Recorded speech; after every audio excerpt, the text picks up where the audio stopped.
ফেসবুকে এআই দিয়ে কিভাবে ফটো এডিটিং করবেন।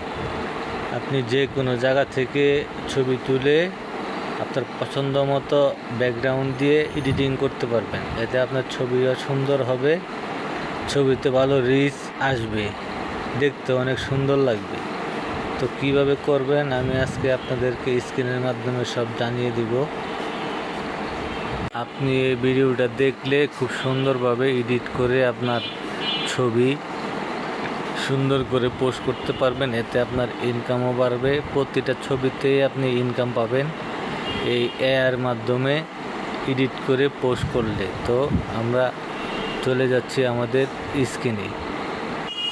সবাই আমরা স্ক্রিনের মধ্যে একটু লক্ষ্য রাখবো। আমার আগে থেকে ডাউনলোড করা আছে। এই যে আমি প্রবেশ করলাম হাইপিকে প্রবেশ করে আমি গ্যালারিতে চলে গেলাম। গ্যালারিতে নিয়ে আসলে এখান থেকে আমি একটা ছবি বাছাই করব। এই যে এখানে আমার ছবি আছে, আমি একটু ডান পাশে ক্লোজ করে ছবি নিয়ে নেব। একটা ছবি নিয়ে নিলাম।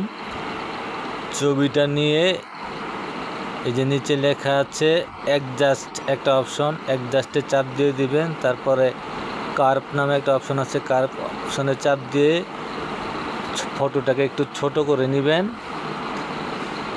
ছোট করে নিলে ছবিটা সুন্দর হয়। তখন আমরা চলে যাব এআই এক্সপার্টে টাচ করে দিলে এখানে ডান পাশে একটা লেখা আছে চেঞ্জিং এক্সপার্ট, ওখানে আমরা টাচ করে দিব। ওখানে টাচ করে দিলে এখানে ছবির সাইজ দেখাবে। আপনি যেরকম ছবির সাইজ করতে চান, কিন্তু 9:16 করলে সব থেকে ভালো হয়। তো আমি ছবির সাইজটা আগে ওখান থেকে করে নিয়েছি 9:16 করে। এই যে এখানে লেখা আছে, ডেসক্রিপশন দেওয়া আছে, আপনি যা লিখবেন আপনার পিছে ব্যাকগ্রাউন্ড তাই হবে। আমি পানি লিখে দিলাম। তো পানি লিখে দিয়ে আমি নিচে লেমন কালারে উপরে একটা লেখা আছে, লেখায় টাচ করে দিব। এখানে লোডিং দেখাবে। লোডিং হতে হতে আপনার 100 পর্যন্ত লোডিং হবে।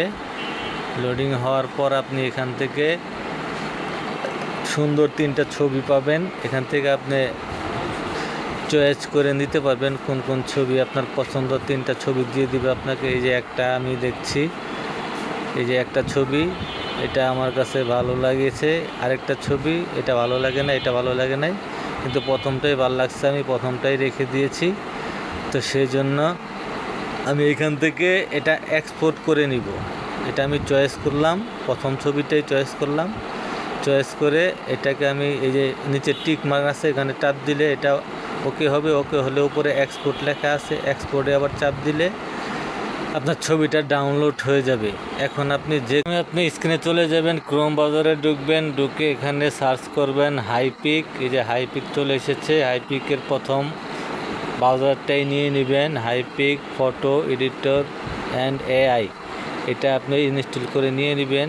ইনস্টল করে নিয়ে যেখানে আপনার অ্যালাউ দিতে বলে অ্যালাউ দিয়ে ইনস্টল করে নেবেন।